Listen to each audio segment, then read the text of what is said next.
Hello, Pastor Doug back with another video. Today I want to take a look at the word sacrament in the Bible. Now the word sacrament is not literally in your English Bible. And that's why many traditions prefer the word ordinances, but it comes from the scriptures. Let me explain. If we read in Ephesians chapter 5, verse 32, the verse reads, "This mystery is great, but I am speaking with reference to Christ and the church." If you read it in the Latin, verse 32, notice what you get. Sacramentum, sacrament. This word mystery here is in Latin sacrament. And so therefore the Western Church called the mysteries sacraments. Now what are these mysteries? Well, go read the verse before in verse 31.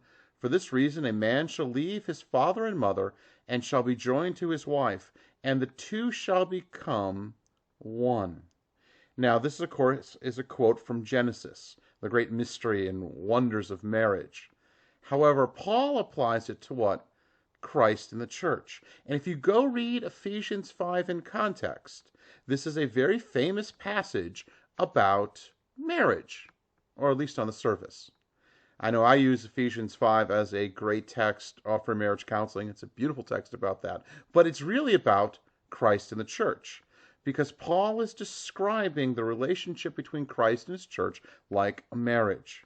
Christ being the husband, caring for, protecting for, nourishing, cherishing his wife. And the wife, of course, the bride, is the church.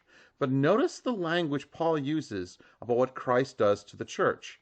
He cleanses her by the washing of water with the word. And in verse 29, "For no one ever hated his own flesh, but nourishes and cherishes it, just as Christ also does the church." So this mystery is in some reference related to being washed and being fed. The Greek word here actually makes reference to being fed. And so how does Christ wash us? How does Christ feed us? Well, he washes us with the water of baptism. He feeds us with the bread and wine of the communion table, because those things communicate the gospel to us. Now, those things are not magical, but when they're received by faith, we receive the grace of God. And so this is where we get our word sacrament. That the sacraments are the proclamation of the gospel to us, which washes us in baptism and feeds us at the Lord's table. Now, if you want to call these mysteries ordinances, that's fine. If you want to call them sacraments, as per the Western tradition, that's fine. And if you're in the East Orthodox Church, by the way, they call the sacraments actually literally mysteries. So, is the word sacrament in the Bible? The answer is kind of. It's rooted in Ephesians 5:32, but what's key is that the sacraments of baptism and the Lord's Supper clearly are in the Scriptures, and they're actually in more places than you realize, and in particular in Ephesians 5.